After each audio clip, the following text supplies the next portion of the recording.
The following episode is explicit and is intended for mature audiences. Listener and viewer discretion is advised. Hey everybody, it's Nathaniel Avila reporting from Dallas County, and I'm here with Ruby the Poobie. How are you doing? The Snoopy. Okay. The Tubby. Okay. How are you doing? I am doing well, aside from the fact that it's freezing outside. Yeah. So I'm just trying to stay warm. Another storm hit Texas. Winter storm in February. Mm-hmm. Just like last year. Yep. But I think right now I'm doing a lot better than I was last year. That's good. What about you, Ruby? Are you doing better?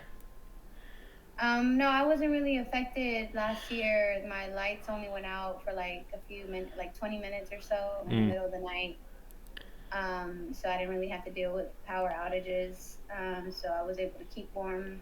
But my mom, like I said earlier, she's still without power. She's been without power since 5 a.m. and they keep telling her that it's going to come back, and it never does. So. Yeah, I mean that's all you can do because Texas refuses to join the national power grid. Yeah, it's very sucky. And why is that, Ruby? Why is what? Why do they refuse to join the national power grid? Because it's going to cost them monies, and it's going to cause certain power companies here in Texas to lose money. No, it's regulation. That was the big thing. They don't want government in our power, in our energy. That's one reason, but it really is because they don't want the big energy companies. Oh snap, we're powering our lights by oil again? I didn't know that. Maybe we should go back to that. Using like whale oil? Fix the freaking grid. Yeah. We use whale oil. I'm pretty sure that's not a thing. It will go backwards. We'll be going backwards. We're going to have to do like hunting whales for their oil. No, we don't want to do that. Yeah. So what are we talking about today? This is our second part of Puerto Rico's history. Mm-hmm. And we're going to learn basically the rest of Puerto Rico's history and how that, came united with the United States. Mm-hmm. Their history became American history because they became a part of the United States. And that's what we're going to talk about today. Right. So, yeah, this is going to be our second part. It's most likely going to be the last part that we do. So now, we're going to go into the United States rule. The Spanish are out and the Americans are in. Yep. So they supposedly came to save them, right? Maybe. I don't remember. I haven't. Teach them the American ways. What's the American ways? I don't know. I'm waiting for you to tell us. All right. So, after the ratification of the Treaty of Paris in 1898, Puerto Rico came under military control of the United States of America. USA, USA, USA. Come on, Ruby. USA, USA. Just like that flag almost. Yeah. So, this brought about significant changes. The name of the island was changed to Puerto Rico with an O instead of Puerto Rico. But it was changed back to Puerto Rico in 1932.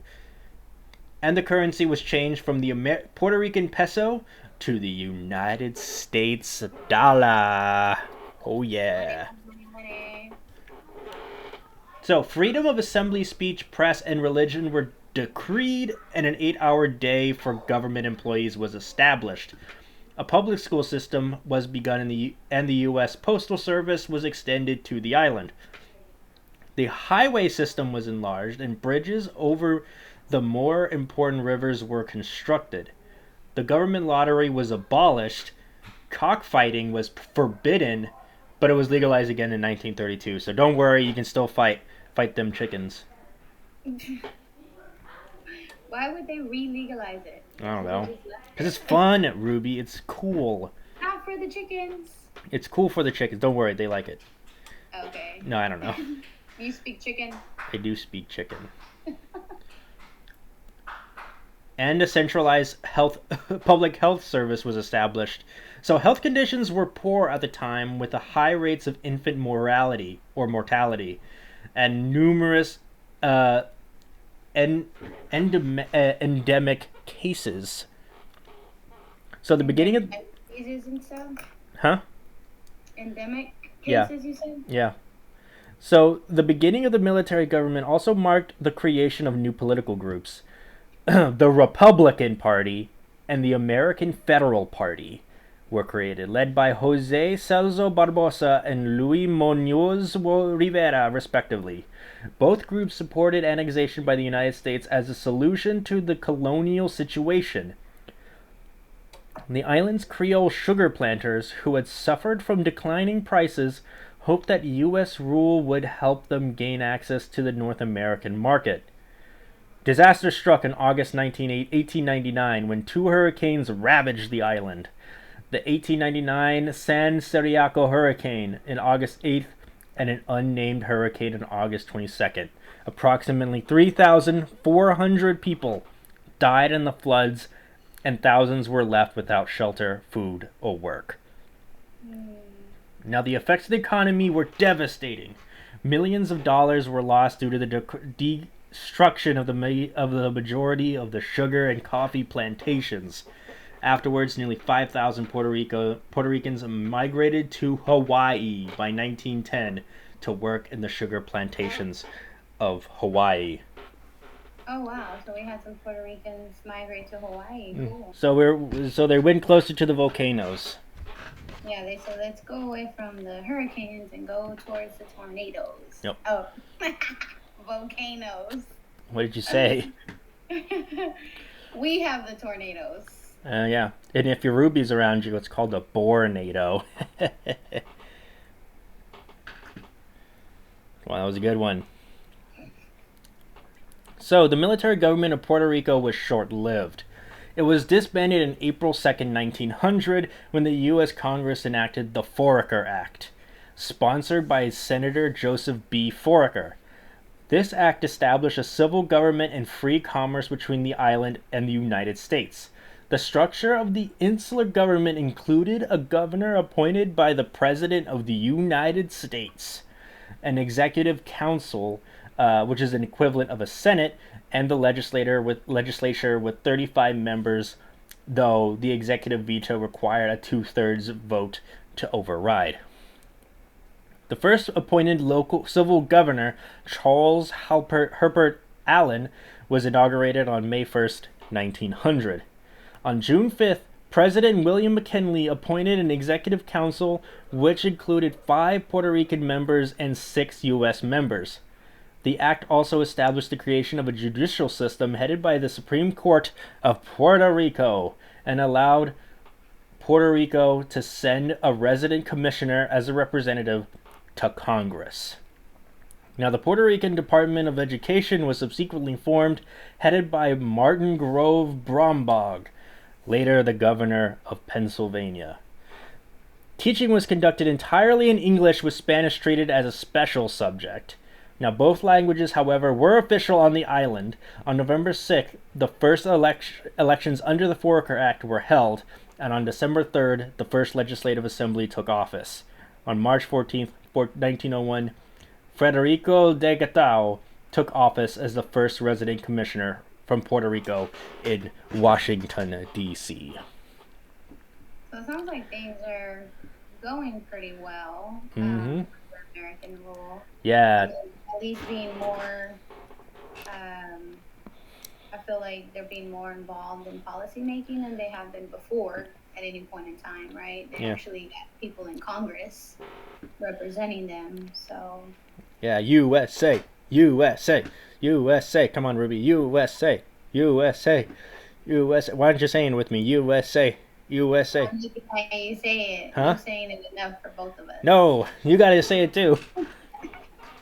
I only say USA whenever there's a soccer match going on. Okay. So the American program included building up a modern economic infrastructure that included roads, ports, electric power systems, telephones, and telegraph lines, as well as hospitals and programs to develop agriculture. Sugar mill owners between the period of 1898 and 1945 turned their sugar mills into the monocultural plantations in response to the economy of the 20th century. The sugar mills and tobacco, cigar, and cigarette factories gained the United States' attention due to their vast productions and large amount of produce. Women and children were the primary workers within these industries. Maybe, I don't know. Puerto Rican trades went to the United States 95% of the time.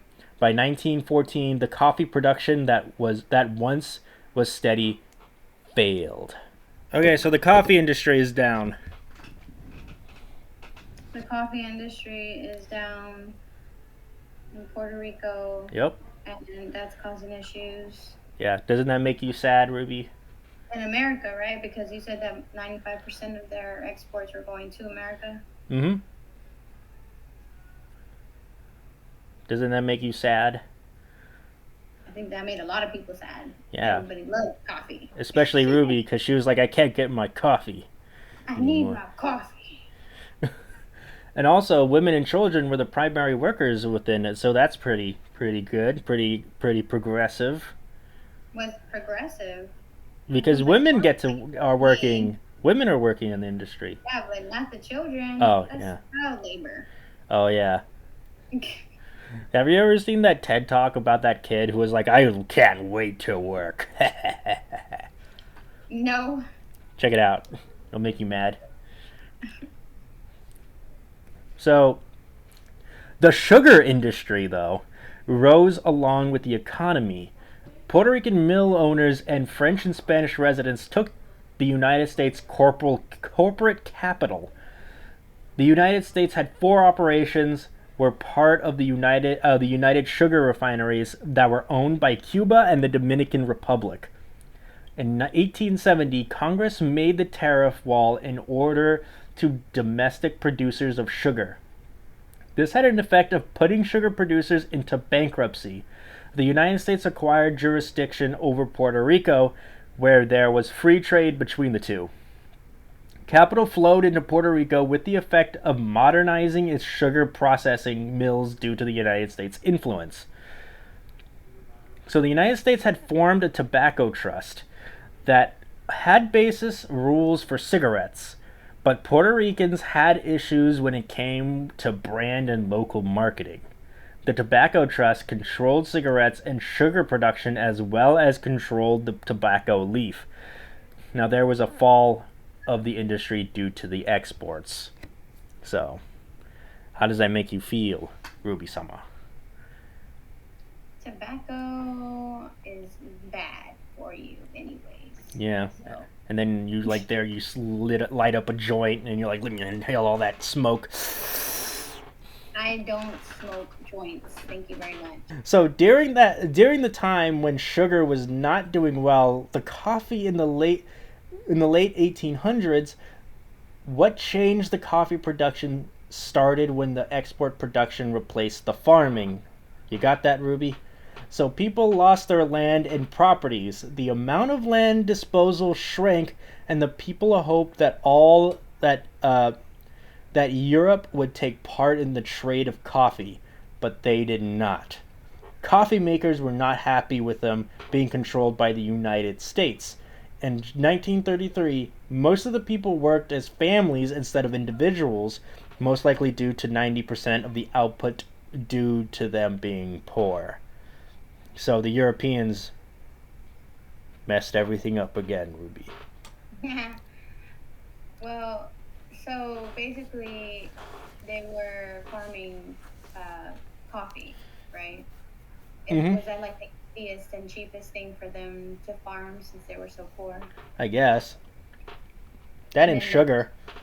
The Europeans were like, we don't need your coffee. Africa makes coffee. We just get it from them. Oh, I thought it was just like we like the tea. Oh, ho, ho, ho, ho.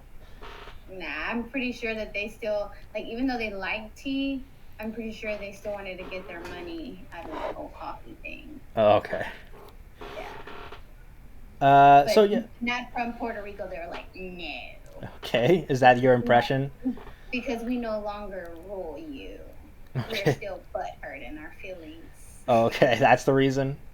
I don't know. So in 1899, the United States took over rich lands that influenced Puerto Rico's economy that soon made Puerto Rico a state that was more capitalized in operation. There was no limit to their trends to the United States. The sugar industry had experienced and irrigation payments. The Hollander Act was taxing 2% of the royal property in 1901. This made the people very angry, and the people protested. The people were able to bring the tax down to 1%, but this was still forced landowners to sell their land. So, there's that. Now, Puerto Rico's agricultural economy was transformed into a sugar monoculture economy, supplemented by gardens for local consumption. American sugar companies had an advantage over the local sugar plantation owners. The local plantation owner could finance his operations only at local banks which offered high interest rates, compared to the low rates that American companies received from the commercial banks on Wall Street. This factor, plus the tariffs imposed, forced many of the local sugar plantation owners to go bankrupt or to sell their holdings to the more powerful sugar companies. Sugar was considered... It sounded more like America. How dare you? Sugar... You would say... Sugar was considered one of the few strategic commodities in which the United States was not fully self-sufficient. So, why are you so mean to America? Why are they so mean? How are they being mean? These people already are poor, and then they're like, "Oh yeah, you can get loans out, but only at the banks that are gonna make you pay a high interest rate back." Like, what? I don't have that much money to begin with. That's why I'm asking for the loan, and then y'all are literally making me go to these banks that have high interest rates, and then the other businesses don't have to pay those high interest rates. Like, how is that fair? Cool. Okay, well, in 1993, cockfighting, remember that? Cockfighting was legalized again and became a booming industry for some families. So how does those words taste, Ruby? I mean, they had to get it just however they could, obviously. So the American issue with gangs and drug fucking yeah, exactly. He's stroking like a true poet. So the American administrators put great emphasis on developing a modern school system. Now, English language instruction provoked fears of cultural genocide. Now, this effort generated resistance from teachers, parents, politicians, intellectuals, and others. Resistance to the imposition of English was part of a larger effort to resist invasion and colonization. So what do you think about that? I think they have PTSD from all the other countries who kept on trying to colonize them over and over and over again. Okay. So that seems pretty logical that they would think that. Mm-hmm. Now, the schools became an important arena for cultural identity, as promoted by the middle-class local teachers who rejected the idea of creating Hispanic Yankees speaking only English, and instead sought to have an autonomous Puerto Rican culture that incorporated the best of modern pedagogy and learning, with respect to the island's Hispanic language and cultural traditions. Now, the U.S. officials underestimated the place of Spanish in Puerto Rican culture. By 1898, Spanish was firmly rooted into the population. Spanish was also one of the leading international languages through which Puerto Rico were in contact with the world. It was the language in which culture was communicated. The level of opposition to the imposition of English, which was such that it led to the failure of U.S. language policies in Puerto Rico. That's funny. I'm glad that they kept their language because it is how you say, like, the language that they speak is basically their culture, because like I said, they speak their own kind of like form of Spanish. Like they made that language their own, and it's Puerto Rican Spanish. It's basically. Caribbean Spanish, but yeah. Caribbean Spanish. So I'm glad that they kept that. Okay. And then they also felt, maybe that, like they said, they were gonna get their culture wiped out. So I mean, of course, like that's kind of rooted in that reason. Mm-hmm. So so one shock came in 1935, however, when the New York study found Puerto Rican school children in New York City to be seriously deficient in basic skills. After 39 years of the imposition of English at the University of Puerto Rico, Spanish became the preferred language of instruction in 1942, and in the public schools, the vernacular of Puerto Ricans became the language of teaching and learning in 1940 to 1950. Yeah, that makes sense. So since they weren't, wanting to learn English and the teachings were done in English, of course it was going to decline, right? Mm-hmm. Now... Yeah, so an economically involving Puerto Rico called for the new advancement in political status. Powerful, innovative Puerto Rican leaders, including Luis Muñoz Rivera, José de Diego, Rosendo Matiazo Cintrón, Manuel Zino Gandia, Luis Llorens Torres, Eugenio Bettines Castaño, and Pedro Fasecchi contributed to the rise of multiple successful political parties. So, good job, Ruby. However, the birth of multiple political groups led to the diversion of the island's interest, uniting as a statehood with the U.S., becoming a U.S. territory commonwealth, or declaring independence altogether. So, what do you think? Which one should they do? Independence, obviously. Why?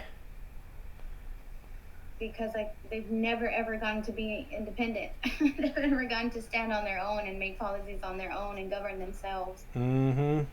So do you think they're going to actually do it? No, we know they're not. How dare you. Oh, ye of little faith, Ruby. In this case, I can say I know the future because we are now in the future and Puerto Rico still is not independent. Sadly. So, in 1900, the Federal Party was formed during the U.S. military rule of the island after the Spanish-American War. Now, it was formed by Luis Muñoz Rivera and other members of the Autonomous Party. The Federal Party favored immediate transformation of Puerto Rico into an organized, unincorporated territory and eventually join U.S. statehood. Now, the Socialist Labor Party of Puerto Rico were founded by Santiago Iglesias Pantin. Over the time, the Socialist Labor Party of Puerto Rico was in favor of statehood was also in favor of statehood with the U.S., and the Federal Party campaigned for the assimilation into the United States and wanted to develop precariously with their best interests under the new U.S. administration. They also wanted to fully integrate U.S. law and government. Now, their plan was to become a territory and have representation through a delegate and eventually become a U.S. state with no restrictions. The Socialist Labor Party of Puerto Rico did not advocate for independence. Instead, party leader Santiago Iglesias Pantin advocated for statehood and change in economic policies, which were influenced by his practice in founding the Regional Workers Federation and labor newspaper Asenio Obrero. Let me look up what that is in the English. In the English. In the English. So the Socialist Party didn't want to push for independence anymore? Nope. They just figured they'd be better off as another one of the U.S. states. Mm-hmm. I guess because they thought they would get the same rights as the other states. Uh-huh. Okay. And labor newspaper, The Worker essay. The Worker Essay is what it's called. So the party was based on principles of the Socialist Labor Party of America and received much support from the American colonial authorities. After the dissolution of the Federal Party, Luis Muñoz Rivera and José de Diego founded the Unionist Party of Puerto Rico in 1904. The Unionist Party of Puerto Rico aimed to secure the right of Puerto Rico to assert its own personality, either through statehood or independence. The beginning of the Puerto Rican Independence Party was in 1909. Rosendo Matienzo Centron, Manuel Zeno Gandia, Luis Llorens Torres, Eugenio Benitez Castaño, and Pedro Fasecchi founded the party, which was the first political party whose agenda was independence of Puerto Rico. That's the one I would have been on. Okay. Another change occurred during the year the party was founded.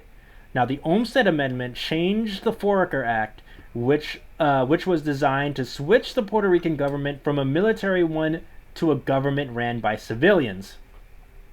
Instead, the Olmsted Act called for the government to be managed solely under the executive branch.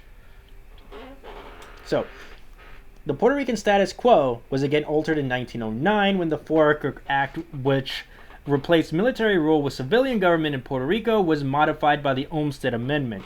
This amendment placed the supervision of Puerto Rican affairs in the jurisdiction of an executive department designed by the President of the United States.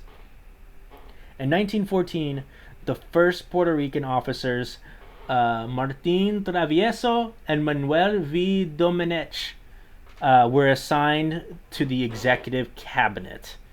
This allowed for native Puerto Ricans to hold a majority in the council, which consisted of 5 members selected by the president for the first time in history. A 1915 delegation from Puerto Rico, accompanied by the Governor Arthur Yeager, traveled to Washington, D.C. to ask Congress to grant the island more autonomy. Luis Muñoz Rivera became one of the founders of the Union Party in Puerto Rico who was against the Foraker Act. Now, this delegation and speeches made by President Commissioner Muñoz Rivera in Congress, coupled with political and economic interests, led to drafting of the Jones-Shafroth Act of 1917. So, what was that act? Well, I'll tell you about that. So the Jones Act was made to replace the Foraker Act, which allowed for the free entry of Puerto Rican goods into the U.S. market. So the Jones Act was approved by the U.S. Congress on December 5th, 1916, and signed into law by the President Woodrow Wilson in March 2nd, 1917. Although it extended citizenship to Puerto Ricans, it wasn't always welcomed. Now, the Union Party, the Unionist Party, had opposed extension of U.S. citizenship in 1912 if it didn't make Puerto Rico a state. If they didn't become a state, U.S. citizenship would be interpreted as an attempt to block independence of the Puerto Ricans. For them, the promise of citizenship didn't affirm the promise of statehood. It excluded any considerations of independence. Yeah, they were kind of like, just come and be a citizen, and we'll forget all about giving out more rights as a state. Okay. So the act made Puerto Rico an organized but unincorporated United States territory, much like a colony. Now, Puerto Ricans were also collectively given a restricted U.S. citizenship. This implied that Puerto Ricans residing in the island did not have full American citizenship rights, such as the right to vote for the President of the United States. As U.S. citizens... Kind of flawed. How dare you, Ruby, question this? Explain yourself, Ruby. Because they're supposed to be a part of the United States, but yet they don't get the right to vote for who runs the United States. Yeah, and, Ruby, what's your point? So, anyway, as U.S. citizens, conscription could be extended to the island. A few months later, 20,000 Puerto Rican soldiers were sent to the United States Army during the First World War. The act also divided governmental powers into 3 branches: an executive, appointed by the President of the United States, a legislative, and judicial branch. The legislative branch was composed of the Senate, consisting of 19 chambers, and a House of Representatives consisting of 39 members. Legislators were freely elected by the Puerto Rican people. A Bill of Rights, which established elections to be held every 4 years, was also created. So good job, Ruby. Now, though the act created a more structured government for the island, the United States Congress still held the right to veto or amend bills and laws passed by the territorial legislature. So, in addition to veto power, the United States could prevent the enforcing of actions taken by the legislature. Now, the act stated that the President of the United States was to appoint members of the Puerto Rico's legislative branch, as well as the directors of the 6 major governmental departments: Agriculture and Labor, Health, Interior, and Treasury, with the advice of Congress and the Attorney General and the Commissioner of Education. Now, the act also made English the official language of the Puerto Rican courts, governments, and public education systems. Again? Yeah. Pretty cool, right, Ruby? Well, I mean, we've proven already that that's not going to work, because the majority of them speak Spanish, and they don't want to learn English. So that's not how that's going to work. But oh no! They're not even going to get to know, like, they're not even going to know what's going on in court, what's going on in school, like, none of that. Unless they have, like, interpreters there at the court, but I know they don't have interpreters maybe at the school. I don't know. But oh no, October 11th, 1918. An earthquake occurred, Ruby, with an approximate magnitude of 7.3 on the Richter scale, accompanied by a tsunami reaching 20 feet in height. Now, the epicenter was located northwest of Aguadilla in the Mona Passage between Puerto Rico and the Dominican Republic. Now, this earthquake caused great damage and loss of life at Mayagüez and lesser damage along the west coast. Tremors continued for several weeks. Approximately 116 casualties were reported resulting in the earthquake, and 40 from the tsunami. Dang, that's so crazy. Now, I have a picture of the aftermath of the earthquake and tsunami right here. Ready to see it? Are you ready to see it, Ruby? Yep, we're ready. The class is ready. Okay, this is how it looked like. Oh my goodness.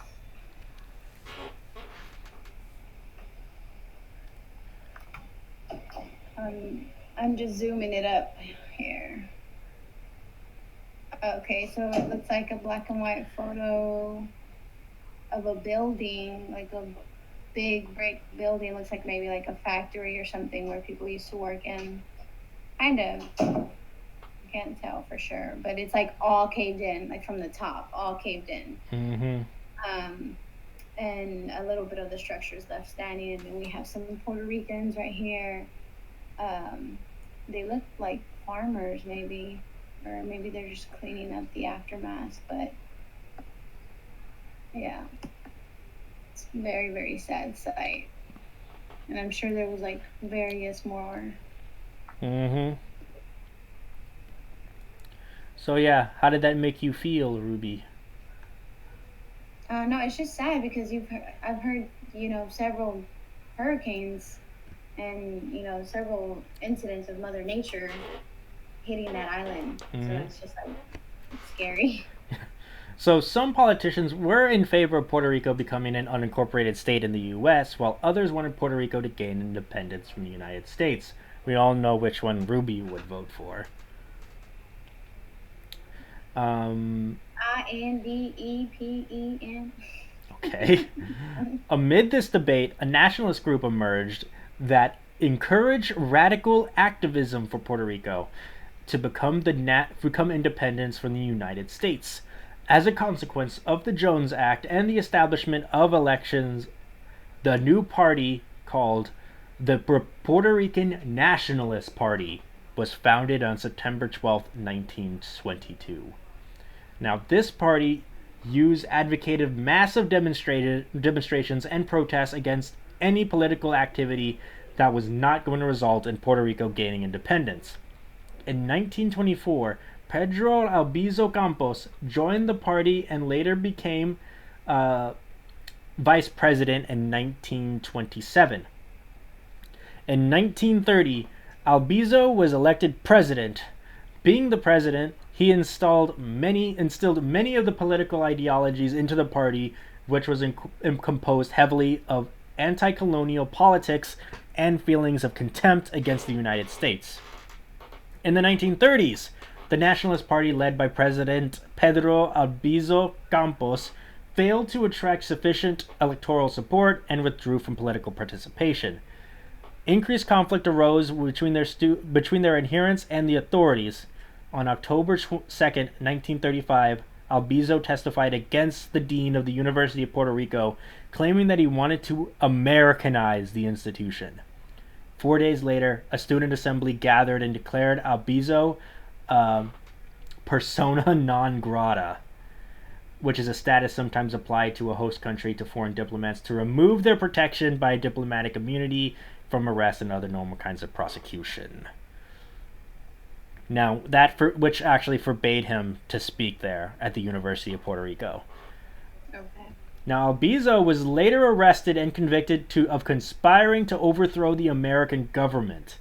He was arrested for breaking the Smith Act of 1940, which declared that it was against the law for anyone to teach or be part of a group that encouraged the overthrow of the American government. Things are getting serious. Yeah. What do you think about that, Ruby? I think that's one example of someone who is a prominent figure actually getting sentenced, because we don't often see that. But he wanted independence for Puerto Rico.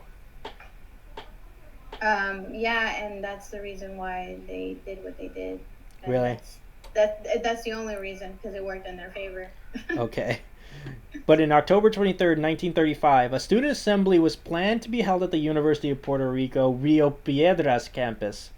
Its official asked Governor Blanton Winship Blanton Winship, to provide armed police officers to the campus to freestall possible violence. Colonel Alicia Francis Riggs, the U.S. appointed police chief, commanded the forces.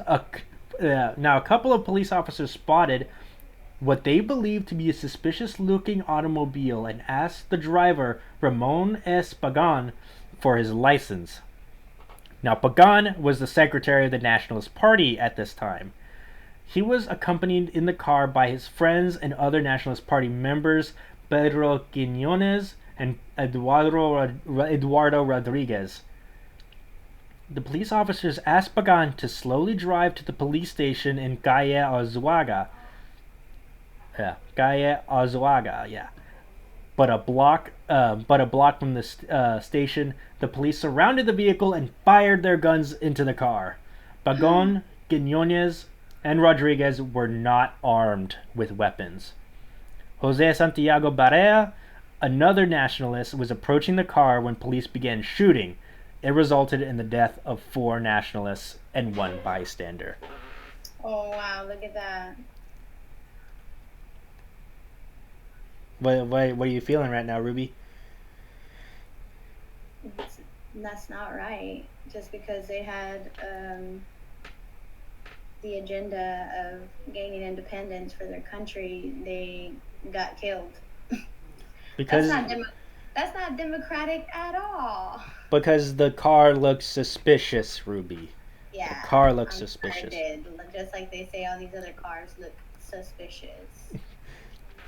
Now, in retaliation for the Rio Piedras massacre at the University of Rio Piedras, on February 23rd, 1936, nationalists Hiram Rosado and Elias Balcomp killed Colonel E. Francis Riggs in San Juan. So, what do you think about that? Kind of expected. Really? So, it's okay to kill the person? I didn't say it was okay. So that's kind of expected. I mean, Okay. you're gonna be enraged that they got away with killing all of those, people in those parties, and then, they're gonna be angry and they're gonna want to retaliate. So they were taken into custody where they were killed by policemen and officers while being held at the San Juan headquarters. See? What do you mean, see? Ooh, Ruby knows everything around here. No, I'm kidding. So It's just the same pattern. So Rosado and Beauchamp were declared heroes by the Nationalist Party president Pedro Albizu Campos.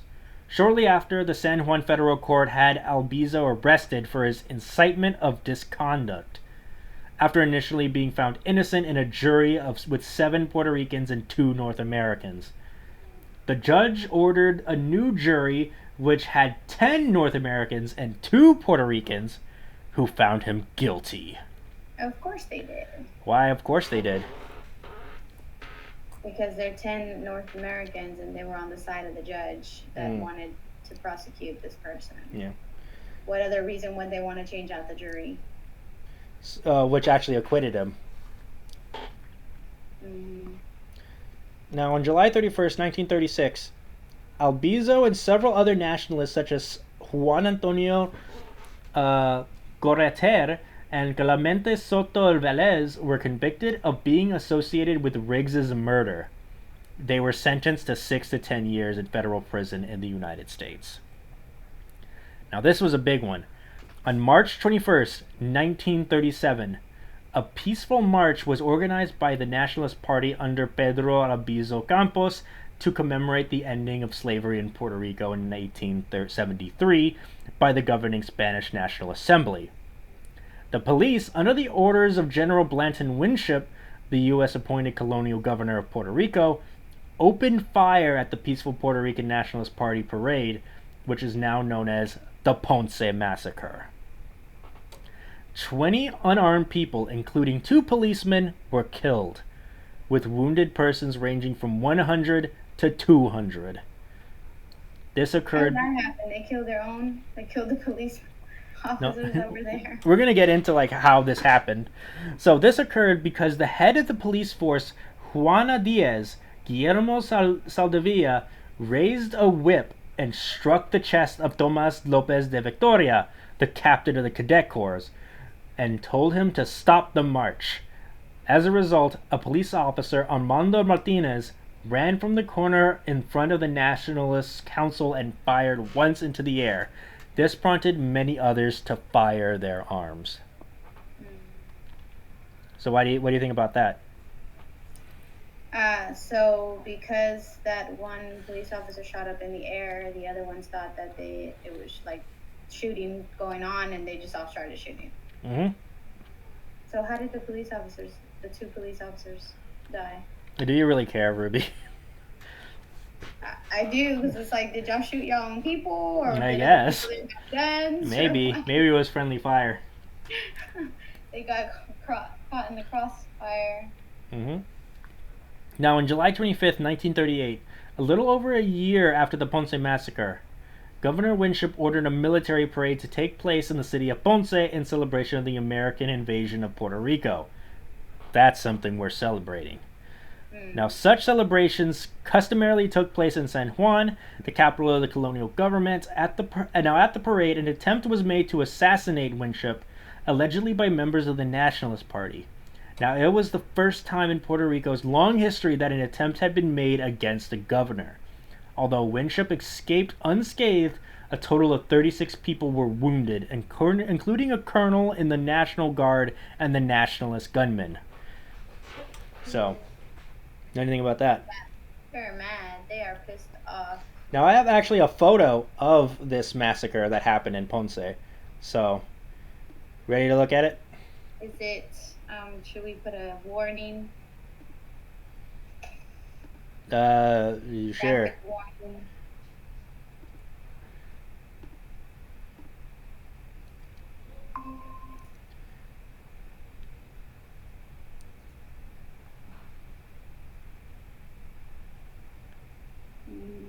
I can't really see because it's black and white, but I mean, it does look like there's several people marching in the street, and the police officers, I can tell who they are because they're uniformed.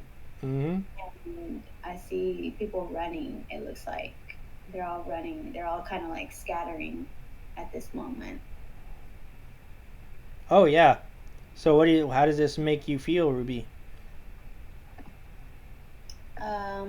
It makes me feel angry for them. Mm. They were being peaceful. They weren't disturbing anybody, weren't doing anything bad, and then they just end up getting fired upon. Yeah. Well, guess what, Ruby? I actually have video.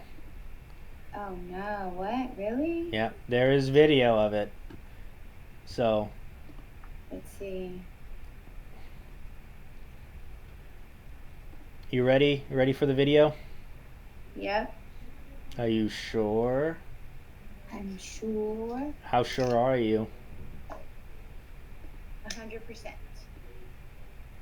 Okay. So.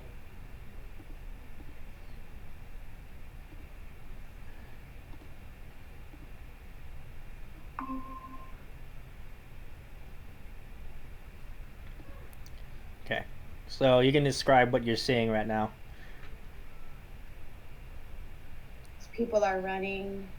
The cops are firing. Like literally, he's literally just like playing a video game. Mm. And that's it. I can't. How did they get footage of that? That is so crazy. I'm sure there were cameras there. I know. It's just like you don't even think about stuff like that because it's so far back. You're just like, I can't believe I'm actually getting to see this. In 1937? Yeah. Yeah, it's pretty intense stuff, Ruby. What would you do if you were there, Ruby? I would be scared, just like it showed that one person at the beginning of the video. I mean, he was just like crouched down, just like didn't know what to do. Just he was like terrified. The look on his face, terrified. Yeah. What do you think about the cops who were just like straight up like boom, boom? I know. It's just like, okay. I don't know. I don't really have to go into detail with that, but it's just like. What do you mean don't have to go into detail? This is the perfect place to get into detail. We need to get into detail here. I mean, because there's no reason to go into detail. I mean, that's just wrong. Like, okay. Period. You can clearly tell that, you just going after a crowd and shooting into, the crowd at anybody that you see. Like, that's not okay. Mm-hmm. Something has to be wrong with your head for you to be able to do stuff like that. Yeah. So, yeah, that's where we'll end it for today. It looks like we're gonna go into 3 parts. So what do you think about everything we discussed today so far under United States rule? I feel like since there are some parties who actually want to stay under America's rule, there is kind of a division among the people of Puerto Rico. Whether it be that there's many more who want independence and just a small percentage of them that want to stay under America, there's still a divide, right? Mm-hmm. And I feel like they feel that way because they actually do believe that conditions are better than they could be, than they could be of them being independent of themselves. And that's just because they've had such a horrible memory of being under the European rule, so they're like, hey, this is at least a little bit better, being under American rule. And it seems like their policies are fair, but then it goes down that same pattern again where they're making the poor stay more poor and the rich stay rich. Do you think things will get better as we go down? I feel like in the more modern years, then I feel like there would be strides to actually be better but I can't say for sure that it's going to be any better than it would be if they were independent, because we'll just never know. Yeah. Sadly.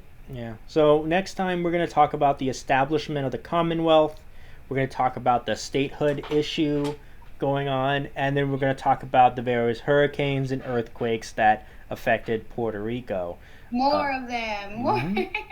More hurricanes, guys. Yep.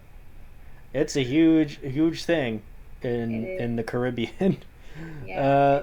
So yeah. Move. I would feel so scared. I like that. That'd be like my main goal in life over there in Puerto Rico, like to leave, because I'd be so scared of getting hit by a hurricane. Well, don't live in Florida then, because there's only 2 seasons in Florida. It's summer and hurricane season. Pretty much. So yeah, and hurricane season I believe starts in, I think, May, and it ends in like November. Don't tell me that. We're supposed to go to Universal in May. Yeah, is you expect a lot of rain, Ruby. Expect a lot of rain. I don't know. We'll see. Why don't you go in like in Halloween? That's when they do their Stranger Things thing. They don't have it anymore. They only had it that one time. Well, you should have came. You should have came when I asked. Look, I disappeared. Oh, snap. You're like a ghost. Oh, snap. You're like a ghost, Ruby. All right. I'm going to also, the next episode, if it's our last one, I'm going to mention some prominent figures of Puerto Rican descent. Not if I do it first. Well, that's what I'm telling you. I'm going to do it first. You're doing a lot of the historical important figures. Okay. Definitely. Yeah. I'm going to do more of like, Rita Moreno, Manuel Lynn Miranda. Yeah, Manuel Miranda Lynn guy. Lynn Manuel Miranda. Yep. Yeah, that's the history of Puerto Rico Part 2 during the first part of the United States rule. So we'll continue on that next time. I've been Nathaniel Avila. And I've been Ruby Rodriguez with Apple, Pencil, Calculator, Binder, Folder. And the pear. Pear and other pencil. Pear and other pencil? Yeah. Okay. Bye. Bye. Thank you for listening to a Vision podcast, home of wacky talkies, The Kingdom, Evil Exists, and many more.